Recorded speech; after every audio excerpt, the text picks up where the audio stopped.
Welcome to another 3D comparison video. This will be regarding Fusion 360 view orientation. So I have the possibility to swap the view cube orientation.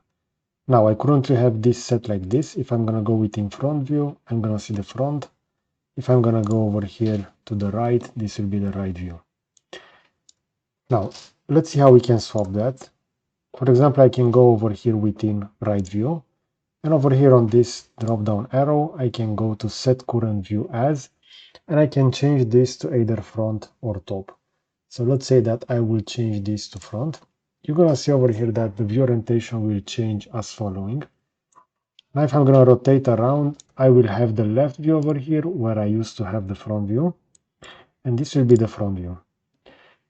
Now, if I want to change this left view again to be front, I can either go back to front, or I can go over here then click on reset front, and that will also reset it.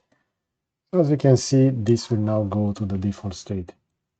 So this one of the nice features within Fusion is that we can further align the reference images. So depending on the initial positioning within either front, top, right, we can have those swap afterwards. Okay, so I hope you enjoyed this kind of content. You're gonna find a similar video over here on the left side, and I will also add a subscribe button to the right. So that's it. Thanks for watching.